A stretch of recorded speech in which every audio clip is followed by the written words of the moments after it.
I'm Tom Sampson. I'm from San Francisco, California, United States, obviously. And I'm an orthopedic surgeon who has been in practice since 1982. And I have a passion for what I do. I'm now 64 years old, and people say, well, when are you going to retire? And I go, well, why should I retire? I mean, I'm having too much fun. So I grew up in a family, an immigrant family, and my parents didn't do very well financially. So I realized very early on that I had to take care of myself. I mean, even I go back to 8 years old, I had to take care of myself. So I actually wanted to become an electrical engineer because my father was an electrician, and I tinkered with things from as far back as I can remember, tools. So I was good in school, couldn't see very well because I'm farsighted, so I had difficulty with reading, and I knew I had to use my hands. So my goal was to become an electrical engineer or something electrical. And one of my best friends, because my parents were not together and I spent a lot of time away from my house, I spent it with my best friend. And his father was a doctor. And his name was Reuben Beasy. And Reuben one day said to me when I was 16 years old, why don't you become an orthopedic surgeon? So I looked at him and I thought, what's an orthopedic surgeon? You know, I should have known because I was a football player too, American football. And so he explained it to me. I thought, you can really do that on humans? You can use tools on humans? And I looked it up, and those days there was no internet, so I went to the library and looked up what orthopedic surgeons do. And I thought, this is absolutely fabulous. You know, if I could do that, I'd love to do it. So from the age 16 on, I wanted to become an orthopedic surgeon.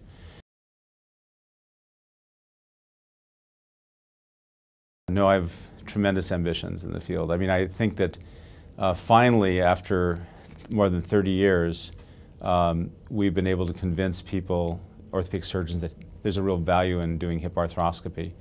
And probably the hip will be my last, frontier. However, that frontier, I think, is now beginning to get into the hyperbolic part of this development curve. So I'm very interested in helping to develop new procedures, new instruments, new techniques, all in hip arthroscopy. And in fact, just before this interview, I was talking with another orthopedic surgeon. I gave him slides for his presentation on something that had not been presented before except by myself, and things where I pointed out that if you look for certain pathology, you'll find it, but if you don't look for it, you will not see it.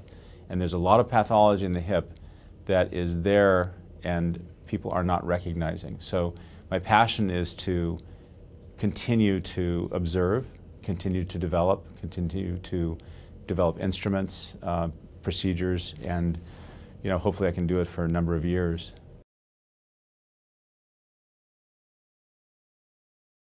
I think we're just at the very beginning right now. I mean, I think we're at the infancy stage.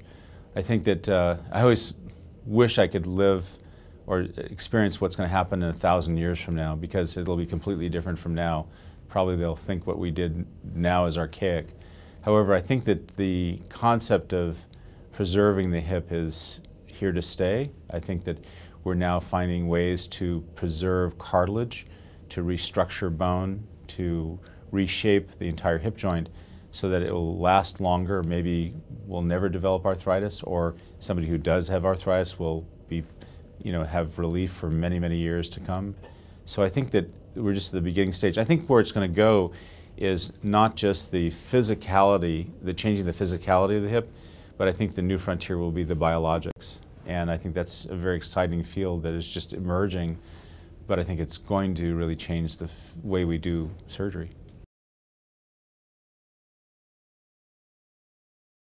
My advice is to become a generalist first, to explore all parts of orthopedics, and then as you're exploring all parts of orthopedics, if you wish to subspecialize in the hip, have it choose you, and instead of you choosing it, find out if you're good at it. I think it's imperative that you become a good open hip surgeon, along with a good arthroscopic surgeon before you start doing hip arthroscopy. I always say the best hip arthroscopists are those individuals who can do open surgery, total hip replacements, and they're excellent shoulder arthroscopists, because those two marry together to make a fantastic hip arthroscopist.